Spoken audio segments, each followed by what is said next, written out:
Wrestling fans, this is Voodoo. I'm outside the sex shop in Lisbon, Portugal. Why am I here? Because Mark Pearson, you need to get yourself here, man. They've got everything. They've got dildos, whips, vibrating things, you name it, they've got it. Sex dolls. You need to get yourself here, man. So when you're not reviewing shows like no other man can, get yourself to the sex shop.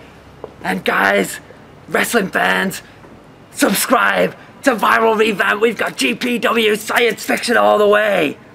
I'm gonna leave it at there now because there's people walking past very confused over what I'm doing here. Let's leave it at that. Here's Mark Pearson on another amazing review. Go for it, Mark. Hello, ladies and gentlemen. Went to bed last night feeling really tired. Like, extra tired, like overly tired. You know, woke up this morning full of a cold, obviously. That's just how it works. It's August, full of a cold. Hello, ladies and gentlemen, welcome to this. This is going to be my WWE SummerSlam 2012 thoughts. I'm going to try and bang through this as fast as I can because I feel like shit. Okay, so, opening contest was on YouTube. It was the pre-show thing. It was Antonio Cesaro defeating Santino Marella to win the United States Championship. I heard that Marella is one of the mid-carders who's not a happy chappy backstage. That's just what I've been told. I don't know if that's true. Glad they're taking the title off, and there's a comedy jobber, and comedy jobbers with the title, with titles, which doesn't work, doesn't do anything for them, doesn't do anything for the championship. It's even more so, it's even worse, sorry, when you've got someone like Santino who's defended the championship 3 times since he won it, which is just plain stupid.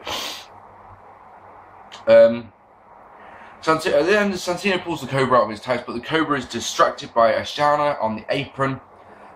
It's so stupid. I mean, just saying that out loud just sounds so daft. He's got a sock on his hand, and his sock is distracted. What the fuck? Antonio hits the neutralizer for the pin. Neutralizer's a front pile driver, which is really nice. So we've got that's nice. In the back, Triple H makes it clear to referee Scott Armstrong that he's let him and Brock Lesnar fight. And then go to the main show. Build-up package is focused on one thing alone. Triple H vs Brock Lesnar. 2 world titles matches on this show. Me. Who cares? Opening contest was Chris Jericho defeating Dolph Ziggler. Good opener this one. Really enjoyed the psychology of this one. Jericho has bandaged ribs when he comes out, which in wrestling talk is "hit me here." That's pretty much what Ziggler did. Sold well by Jericho. Even moves like a dreaded sleeper made sense as Ziggler has got his sleeper, yeah, but he's also got all his weight on the back, which is something that even Jerry Lawler pointed out, and it's good basic psychology. Crowd was super hot for some of the near falls. For example, Jericho went for the Lion Salt, hit Ziggler's knees with the ribs, brilliant, and then Dolph hit a net breaker that got very close too. And mental for the win with the Walls of Jericho. Good opener, but felt that Ziggler should have got the win. Him being the Money in the Bank holder and everything. Basically, he rolls into SummerSlam. He didn't cash in the Money in the Bank on this night either, which I was kind of expecting him to do. So yeah, he leaves SummerSlam without a win, and he's still the Money in the Bank holder, but not the champion. So, and Jericho's off on a tour with Fozzy for a couple of months, so he didn't need the win here. I suppose it still makes him look like he's a contender, but you know me. In the back, Paul Heyman responds to Triple H talking to the ref. He says that tonight is a fight to the finish, and tonight Lesnar finishes Triple H. And if he doesn't like it, he's got 2 words for him: tap out. Oh, brilliant. Next, Bryan defeated Kane in an OK match as the Spanish announce team finally introduced during this one as Bryan makes his way to the ring. That's a bit weird, isn't it? Naturally, the yes chants are in full force. The crowd seemed firmly behind Kane in this one. Not the Daniel Bryan versus Charlie Sheen skit match, whatever. God, my throat feels so horrible. We were expecting after the 1000th Raw, were we? Match was okay, put along nicely. Bryan connected with some seriously nasty looking kicks on this one. Kane got a big pop off the chokeslam. We went for the tombstone. Bryan was able to counter into a crap looking roll up for the win. Okay match, nothing special. Felt like a bit of a long Raw match. So, incidentally, I gave the opener 3 stars. Really enjoyed that one. This was a 1.5 if you're nice. After the match, Kane destroys some stuff in the back, terrorizes Josh, and then storms off. Next, The Miz defeating Rey Mysterio in an OK match to retain the Intercontinental Championship. I enjoyed this match a lot more than I was expecting. Can you hear that, by the way? There's a lawnmower outside, and I really think I should shut the windows. I'm going to get hot, I know I am. Yeah, This match I enjoyed a lot more than I was expecting, to be honest. Miz has facial hair. I don't know. Did he have that before? I've just not been paying attention. But he's a heel and he has facial hair, and this is something that's always going to please me. Rey Mysterio gets a big pop, obviously, because of how close he is to his hometown. He's also got his Batman gear on, which I have no problem with. He missed WrestleMania, so let's be fair. He's got to bring it out sometime during the year, hasn't he? Yeah, Miz controls the majority of the match. He poses on the apron, and my God, the crowd are all over him. In places like it feels like a long Raw match, just like the last one. We picked up and enjoyed the last few moments as Miz gets 2 off a powerbomb. Ray got 2 off a really nice DT. He goes for a splash, but Miz moves. Goes for the skull crushing finale. Ray counters into a roll for 2, but then Ray charges at Miz and he gets launched up and into the air and face down into the turnbuckle. Turns around into the skull crushing finale for the win. This match started slowly. It built to a good finish. I enjoyed this one. 2.5-star match. In the back, CM Punk talks to AJ Lee, but she just ignores him, which is nice. Sheamus defeating Alberto Del Rio in a meh match to retain the World Heavyweight Championship. So uninterested in this match, this feud, and Alberto Del Rio. In general, they had a 1.25-star match at Money in the Bank. No in-ring introductions, even though it's a championship match. I felt that's just weird. Match followed a similar pattern to their match at Money in the Bank, as Del Rio working the arm, looking for the cross-arm breaker. There's a moment in the match where he gets the cross-arm breaker, and Sheamus powered out of it. And it's one of those things I just don't know how to feel about, because on the one hand, it looked fantastic. I'm too hot already. Sorry, I have to just try and ignore the lawnmower going at full pelt. Yeah, and on the one hand, it looks really, really impressive. It's like, my God, that's one hell of a feat of strength. Yeah, but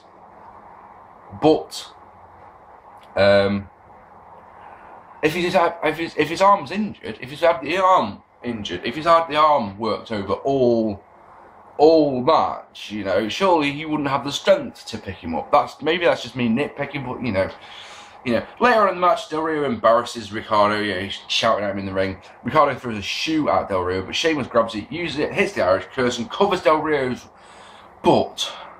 But Del Rio's foot's on the rope, and it's blatantly on the rope, right? And so you're thinking, this match is going to restart. Booker T's maybe going to come out and restart the match. Oh, no. For some reason, the babyface gets a heel finish to win the match, and I just have no idea why. This was so fucking stupid. Really stupid. Del Rio and Ricardo argue with the ref as we see replays, which clearly show the foot on the ropes. Michael Cole's going absolutely tech, as you can probably imagine. And this match was better than their match at Money in the Bank, but that finish was so dumb. It probably knocked at least 1/2 star off it. So for me, 1.75. In the back, we get a replay of Triple H talking to Scott Armstrong. Yay. What to do? R-Truth and Kofi Kingston then defeated the Primetime Players in a nothing match to retain the Tag Team Championships. And one of those things that really makes me smile about this match is both teams have matching outfits. I'm a big believer that if you're a tag team, you need matching outfits. It's just one of those things. This match is so good, we get a Kobe Bryant chant right through, which is funny, doesn't it? If Triple H says he plans to re-energise the Tag Team title scene, I really hope he does it. But with these teams like these two, I just don't feel it at all. Nothing. It's not a bad match per se. It's not like it's, you watch it going, oh, this is awful. It's just there's nothing really to it. So it's a 1 star. We get to see some of the SummerSlam festivities, which is nice on a show that I've paid for. Fuck off. Not interested in this. I don't live in Los Angeles. This doesn't do anything for me. CM Punk defeating John Cena and the Big Slow in a good triple threat. No, it's an alright triple threat match to retain the WWE Championship. It's a 2-star match. Pink ring gear for CM Punk, that's unusual. Usual reaction for Cena. No in-ring intros. Again, that's very, very odd. Sarpin took notice when Punk tried to go to sleep on Big Show and actually got him up. It doesn't bother me in the slightest. When Cena gets Big Slow up on his shoulders for the attitude adjustment, doesn't bother me in the slightest. You know why? Because I did it in 2004, if you remember, at WrestleMania. I've already seen it loads of times, so it doesn't bother me. But CM Punk doing it, that actually made me go, oh, never mind. And naturally, it means more to me than, when Cena does it, it doesn't bother me, because when Punk does it, he sells the back, because it hurts. Brilliant. That's really, really, really good. Again, the match is okay, it's nothing to write home about. Another pay-per-view where the WWE title isn't in the main event, which bothers me. Matches like make me wonder, from here until Royal Rumble where we reckon that CM Punk's going to be facing The Rock, what's Punk going to do until then? I mean, I can't think of any people he can face on Raw. I really cannot imagine who he's going to be facing at all. Now, of course, bearing in mind that I'm recording this on a Tuesday, I should probably have checked the Raw results from last night just before I said that, but you know, I'm not interested in Raw, so... I never want to see Cena face slow ever again. Every time they talk about, oh fuck it, it's stupid. Odd finish. Punk locked on. Is it the Anaconda device he puts on? It might have been a different one. It might be a choke. Cena puts an FTF on. Yeah, so basically on one arm each essentially. Big slow taps out. Yeah. Both men celebrate thinking that they've won. AJ comes out to quite a big reaction actually. She restarts the match.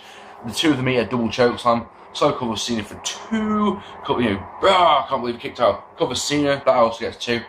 Attitude adjustment connects, but then Punk chucks Cena out of the ring. Cover slow for the win. Please, WWE, never, ever do this match ever again. 2 stars. In the crowd, we see Piers Morgan, which is nice.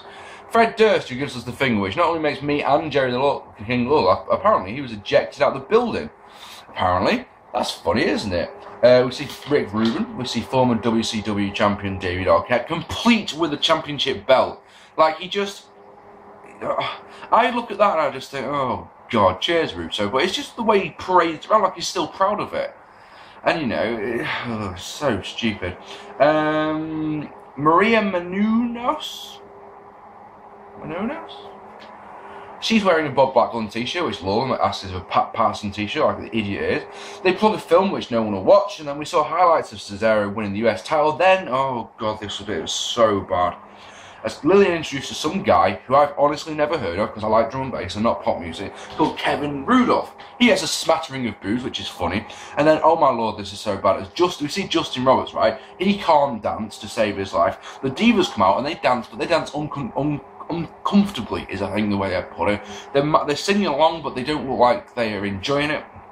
There's a DJ, right? Oh my God, the DJ they've got, he makes me laugh something wrong in a so bad it's good kind of way. Because, right, first things first, he scratches, right? He's scratching, right? But he's only doing the same scratch. Just that over and over again. And then at the end of every line that Rudolph sings, the DJ says something. And it sounds like a wedding. If you've ever seen the Peter Kay sketch where he's talking about the wedding, it's just like that. It really is. And then, just to make it that little bit better, 3 times during this song, this DJ goes, make some noise! To silence. To utter silence. Because the people like me, I'm sure, at home, are watching this going, I paid for this. This is a wrestling show. I'm not interested in this. We could have had another match in this time. Hell, because it's WWE, we could have had another 2 matches in this time. Oh no. There's only one good thing about this whole segment. And honestly, here it comes, yeah? We haven't had a Divas match. We haven't had a piss break match. Yeah, we've been holding it in for quite some time. This is the piss break. Honestly, it is. And that's that. Then we get along with like 15 Gs. Build-up package to the main event. And of course, the main event. Brock Lesnar defeating Triple H in a good main event. I enjoyed this one so much more than probably most of you probably did. Formal in-ring introductions. Well, that just makes perfect fucking sense, doesn't it? So, I'm going to go through this one because I enjoyed this one a lot. So, Lesnar works the arm. Triple H just seems desperate to get Lesnar out of the ring. Lesnar takes his gloves off, to show he's serious. They head outside where he connects with a key lock power slam on the announce table. That's genius, isn't it? Like that. Triple H selling the arm makes it that little bit more better, obviously. Lesnar continues on the arm, wrapping it around the ring post and landing on it with locking on a standing Kimura. Triple H manages to escape, ducks a clothesline, but eats a release German suplex. Triple H comes back eventually with a DDT, but immediately as Lesnar goes back on the arm, yay for psychology! He whips Hunter arm first into the ring steps and then shoves him into the announce table, which he then flips on its side. This is an interesting one, right? He flips it on its side, stands on it, and does a double axe handle, right? And for some reason, for me, this move just works because of the height that he's getting with it, and the fact that he's just so fucking beast. He's got some massive arms. An axe handle looks like it would hurt back when Lesnar does it.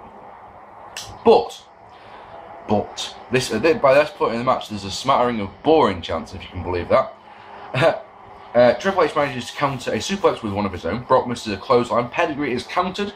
Brock launching Triple H to the outside. Again, Triple H is able to ram Lesnar gut first into the outside. He starts to moan about his stomach.